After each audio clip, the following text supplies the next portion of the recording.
Hi friends, వాతావరణ మార్పులకు ప్రధాన కారణాల్లో ఒకటైన కార్బన్ డయాక్సైడ్ను ఉపయోగకరమైన ఇంధనంగా మార్చగలిగితే ఎలా ఉంటుంది?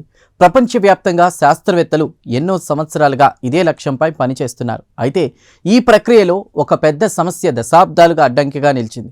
ఇప్పుడు ఆ సమస్యకు పరిష్కారం కనుగొన్నట్లు శాస్త్రవేత్తలు చెప్తున్నారు. దీంతో CO2 నుంచి ఇంధన ఉత్పత్తి 3 రెట్లు పెరిగే అవకాశం కనిపిస్తోంది. అసలు ఈ కొత్త టెక్నాలజీ ఏంటో ఇప్పుడు తెలుసుకుందాం. ఈ పరిశోధనను చైనాలోని Dalian institute of chemical physics శాస్త్రవేత్తలు నిర్వహించారు.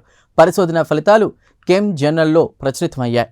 కార్బన్ డయాక్సైడ్ను మిథనాల్ అనేటువంటి ఉపయోగకరమైన ఇంధనంగా మార్చే ప్రక్రియలో ఉన్నటువంటి ప్రధాన సమస్యను పరిష్కరించేందుకు పరిశోధకులు కొత్త రకం క్యాటలిస్ట్ను అభివృద్ధి చేశారు. మిథనాల్ను భవిష్యత్తులో ముఖ్యమైన ప్రత్యామ్నాయ ఇంధనంగా భావిస్తున్నారు. అంతేకాదు, ఇది రసాయన పరిశ్రమల్లో కూడా విస్తృతంగా ఉపయోగపడుతుంది. కానీ CO2ను మిథనాల్గా మార్చే సమయంలో శాస్త్రవేత్తలు ఒక పెద్ద సమస్యను ఎదుర్కొంటున్నారు. తక్కువ ఉష్ణోగ్రత వద్ద ఈ మార్పిడి ప్రక్రియకు అనుకూల పరిస్థితులు ఉన్నప్పటికీ కార్బన్ డయాక్సైడ్ను రసాయనికంగా క్రియాశీలం చేయడం కష్టతరం అవుతోంది. మరోవైపు ఉష్ణోగ్రత పెంచితే ప్రక్రియ వేగంగా జరిగిన అవసరం లేని ఇతర రసాయనాలు కూడా ఏర్పడతాయి. దీంతో మిథనాల్ ఉత్పత్తి తగ్గిపోతోంది. ఈ సమస్యను అధిగమించేందుకు పరిశోధకులు కాపర్ జిర్కోనియా ఆధారంగా కొత్త నిర్మాణంతో కూడిన క్యాటలిస్ట్ను రూపొందించారు. ఇందులో రసాయనిక చర్యలోని వేర్వేరు దశలు వేర్వేరు ప్రాంతాల్లో జరిగేలా ప్రత్యేకంగా డిజైన్ చేశారు. దీనివల్ల CO2 ఎక్కువగా మిథనాల్గా మారే ప్రక్రియను నియంత్రించగలిగారు. పరీక్షల్లో ఈ కొత్త క్యాటలిస్ట్ పనితీరు ప్రస్తుతం పరిశ్రమలో ఉపయోగిస్తున్న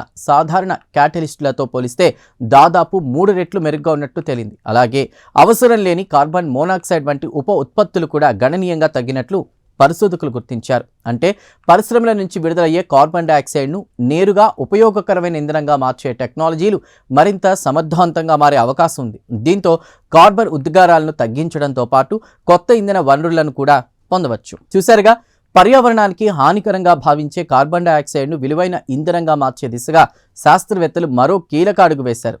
భవిష్యత్తులో ఇలాంటి టెక్నాలజీలు వాణిజ్య స్థాయిలో అందుబాటులోకి వస్తే కాలుష్య నియంత్రణతో పాటు స్వచ్ఛమైన ఇంధన ఉత్పత్తికి కొత్త అవకాశాలు తెరుచుకోవచ్చు. ఈ ప్రత్యేక కథనంపై మీ అభిప్రాయాలను కామెంట్ ద్వారా తెలపండి. వీడియో నచ్చితే లైక్ చేసి ఛానల్ను సబ్స్క్రైబ్ చేయండి. Thank you.